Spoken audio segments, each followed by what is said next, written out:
News 7 Tamil, பொறுப்பும் பொது நலமும்.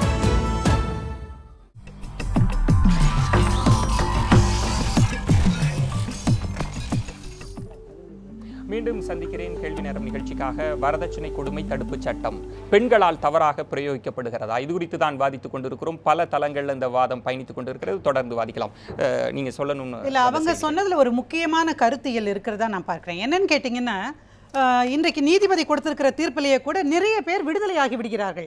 எனவே வரதட்சணை வழக்குகள் தொடுக்கப்படுகிறது என்று சொன்னால் அதில் உண்மை இல்லை அப்படிங்கிற மாதிரியான ஒரு வாசகம் எல்லா பத்திரிகைகளிலுமே ரிப்போர்ட் ஆயிருக்கு.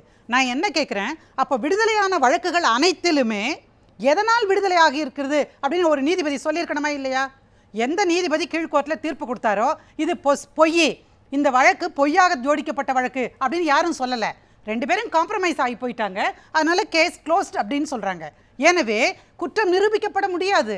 குடும்ப உறவுங்க, நீங்க கணவனோட என்ன பிரச்சனை? எங்களுக்கு இந்த மாதிரி வரதட்சணை கேட்டால் அந்த இடத்துல பிரச்சனை வருது. ஆனால் குழந்தைகள் வளர்ப்பு குடும்பத்தை சார்ந்து இருக்க வேண்டும் என்ற நிலையிலே பயிற்றுவிக்கப்பட்ட பெண்கள் அந்த குடும்பம் சிதைந்து போகணும்னு நினைக்கல. ஒரு ஸ்டேஜில் நான் அதற்கு பிறகு குடும்பத்திற்காக நீதிமன்றத்துக்கு போகிற பொழுது இது பொறுக்க முடியாத அளவுக்கு வந்த பிறகு அப்புறம் அந்த கணவனை இல்ல இதோட விட்டுருவோம், இனிமே நான் அது மாதிரிலாம் பண்ண மாட்டேன்னு எவ்வளவு வழக்குகள்ல நீதிபதி இருக்கார், எவ்வளவு வழக்குகள்ல ஒத்துக்கிட்டு இனிமே நான் செய்ய மாட்டேன், தப்பு உணர்ந்துட்டேன் சார், திருந்திட்டேன் அப்படின்னு சொல்லி மீடியேஷன்லயும் எல்லா இடங்களிலும் அந்த மாதிரி வழக்குகள்ல நீதிமன்றங்களின் மூலமாக கணவனை ஒரு மனமாற்றத்திற்கு உட்படுத்துகிறீர் அப்படின்னு சொல்லிட முடியுமா? அதுதான் உங்களுடைய பார்வை, நீங்க சொல்லுங்க. நீதிமன்றத்தின் மூலமாக ஆண்களை மனமாற்றம் செய்யல, ஆண்களிடமிருந்து பணம் பிடுங்கப்படுகிறது. பெரும்பாலான சாதாரணமா சொல்றாங்க.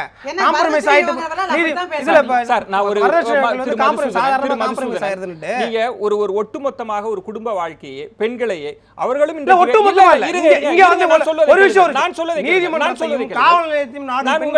உங்கள் பதிலுக்காக தான் நான் வருகிறேன். இன்றைக்கு பெண்கள் வேலைக்கு செல்கிறார்கள், அவர்கள் கணவனை காட்டிலும் அதிகமாக சம்பாதிக்கக்கூடிய இடத்துல எல்லாம் பெண்கள் இருக்கிறார்கள்.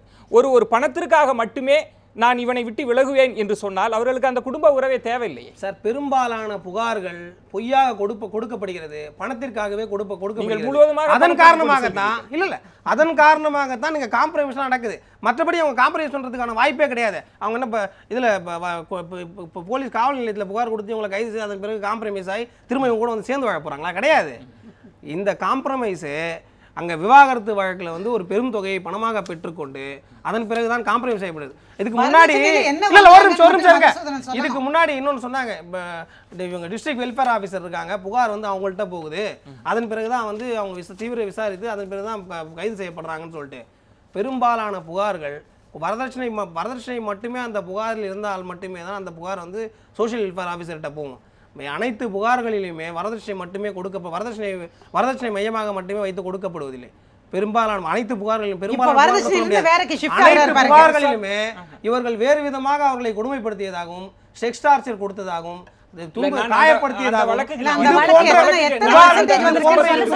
சல்மா அவர்கள் இணைப்பில் இருக்கிறார். சல்மா, ஏதோ நீங்க சொல்ல வந்தீங்க, உங்களுடைய கருத்தை பதிவு செய்யலாம். சல்மா இணைப்பில் இருக்கிறீங்க. இல்ல, ஒரு குடும்ப அமைப்புக்குள்ள ஒரு ஆணும் பெண்ணும் போறதுக்கான முழு காரணம் ஒரு வாழ்க்கையை துவங்கணும் அப்படிங்கிறது தான். அதுக்காக தான் இவ்வளவு தூரம் ஒரு திருமண உறவு இங்க பந்தம் உருவாக்கப்படுது நம்ம சமூகத்துல. அது எவ்வளவு தூரம் கட்டி காப்பாற்றப்பட்ட ஒண்ணா இருக்குங்கிறது நம்ம எல்லாருக்கும் தெரியும். அது எப்படி சுதந்திரக்கூடாது, உடஞ்சிடக்கூடாது அப்படின்னு சொல்லி நம்ம அந்த உறவை காப்பாத்திட்டே வருவாங்க. ஆனா அற்பம் உருவே காரணமே இல்லாம பணத்திற்காக இந்த குடும்ப உறவு தேவை இல்லை அப்படின்னு தூக்கி எறிஞ்சிட்டு போற ஒரு சுயநலவாதிகளா பெண்களை சித்தரிக்கிறாரு அவரு. அது ரொம்ப கண்டனத்துக்குரியது, அவமானப்படுத்துறாரு. அது ஆண்களை போல இல்ல, பெண்கள் ஆண்கள் தான் ஒரு கார் தரலன்னோ அல்லது நகை பத்தலன்னோ ஏதாவது ஒரு காரணம் சொல்லி நீங்கள் ஆண்களை கேவலப்படுத்துகிறீர்கள் என்று புரிந்து கொள்ளலாமா? நீங்களும் பொதுவாக ஒரு அரங்கத்தில் நீங்களும் பொதுவாக ஆண்கள் அனைவரும் பணம் சார்ந்துதான் இயங்குவார்கள் அப்படின்னு சொல்றதை எப்படி ஏற்றுக்கொள்ள முடியும்? திருமணங்கள் விவாகரத்து நிச்சயமாக நீங்களும் ஒரு கருத்தை தான் உங்களுடைய பார்வையில் வைக்கிறீர்கள். நான் நீதி அரசர். பணத்திற்காக வரதட்சணையோடு தான் திருமணம் செய்யறாங்கங்கறத யாராலையும் மறுக்க முடியாது. எத்தனை திருமண உறவுகள் கல்யாணத்தை அவரால பேச முடியல. திருமண செலவு நீங்க புகார் கொடுக்காதீங்க, நீங்க அரெஸ்ட் பண்ண கூடாது அப்படிங்கறத நான் நீதியரசரிடம் வருகிறேன். நான் நீதியரசர் நீங்க சொல்லுவது வரதட்சணை வாங்கப்பட்ட இடங்கள்ல எல்லாம் எங்கேயுமே புகார்கள் கொடுக்கப்படுவதே இல்ல. பொய்யா புகார்கள் கொடுக்க பெரும்பாலான இடத்துல வரதட்சணை புகார் அனைத்து கொடுக்கப்பட்ட அனைத்து புகார்களுமே பொய்யான புகார். நான் நீதியரசரிடம் சொல்கிறேன். வரதட்சணை கொடுமை தடுப்பு சட்டம் தவறாக பயன்படுத்துவதை தவிர்க்க போதிய ஆதாரமின்றி இந்த சட்டத்தின் கீழ் யாரையும் கைது செய்யக்கூடாது என்று இந்திய உச்சநீதிமன்றம் தெரிவித்திருக்கிறது. மாண்புமிகு பிரதிபா பாட்டீல் அப்போது இருந்தபோது கூட தேசிய மகளிர் ஆணையத்தில் பேசுகிற போது கூட இந்த கருத்தை பதிவு செய்திருக்கிறார். நான் கேட்பது, இவர்கள் எல்லோரும் சொன்னது இவ்வளவு அமைப்புகளை தாண்டி தான் ஒரு வழக்கே செல்ல முடியும், அவ்வளவு கட்டமைப்புகளோடு தான் இந்த சட்டம் கொண்டு வந்திருக்கப்படுகிறது என்று சொல்கிற போது உச்சநீதிமன்றம் ஏன் இந்த கவலையையும் கரிசனத்தையும் தெரிவித்தது? அதாவதுங்க, இது எப்போ I will give solution for that. இப்போது வரதட்சணை கொடுக்குறாங்க அல்லது கொடுமைப்படுத்துகிறாங்கன்னு சொல்லிட்டு நீங்கள் கிரிமினல் கோர்ட்டு போகிறீங்க, டொமஸ்டிக் வயலன்ஸ் ஆக்ட்னு சொல்லி கிரிமினல் கோர்ட்டு போகிறீங்க, வேறு புகார் கொடுக்குறாங்க கிரிமினல் போகிறீங்க. இப்போ ஃபேமிலி கோர்ட்டில் வாட் இஸ் அல்டிமேட் எய்ம் என்ன? ஃபேமிலி கோர்ட்டில் முன்னால் 125 ஒரு ப்ரொவிஷன் இருக்குது ஜீவனாம்சம் வாங்குறதுக்காக. அது நீங்கள் கிரிமினல் கோர்ட்டு தான் போகணும். இப்போ அது ஃபேமிலி கோர்ட்டு கொண்டு வந்துட்டாங்க. இதுபோல் இதுபாரு வழக்குகளை ஃபேமிலி கோர்ட்டு கொண்டு வந்து அவருக்கு both powers of criminal as well as civil power கொடுத்துட்டு அந்த பிரச்சனை ஆட்டோமேட்டிக்காக சால்வ் ஆயிடும்.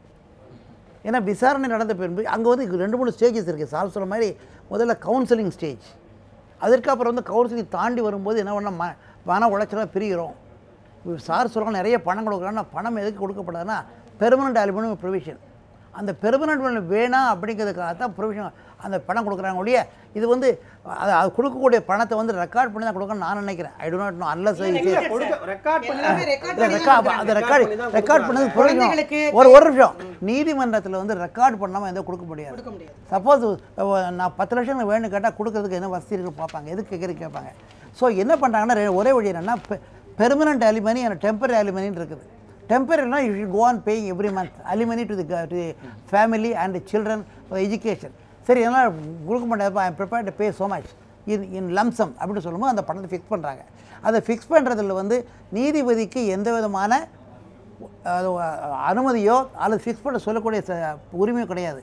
2 பார்ட்டிகளும் சேர்ந்து நான் கொடுக்குறேன்னு வாங்கிக்கொள்ள கேட்டதுக்கு அப்புறம் தான் அவங்க முடிவுக்கு வர்றாங்க. அதுக்கப்புறம் தான் அந்த டிசிஷன் ஆகுது. அதனால் அங்கே படம் நான் இவரையே சப்போர்ட் பண்ணல, I am not supporting Shanthakumari, but I should talk as position of a judge.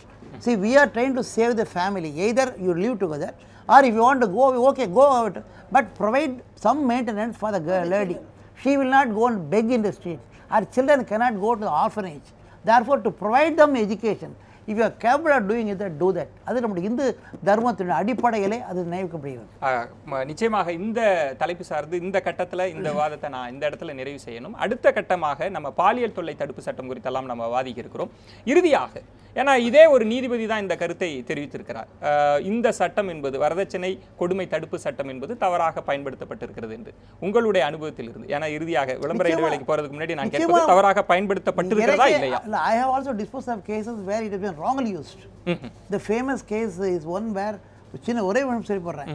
அதாவது இந்தியாவின் தலை சிறந்த டாக்டர் என்று அமெரிக்காவிலிருந்து புறப்பட்டு ஏர் இண்டியா விருது வரக்கூடிய ஒரு ஹைதராபாத்தில் நுழைகிற மனிதன், ஒரு கணவர் ஏர்போர்ட்டில் கைது செய்யப்படுகிறார்.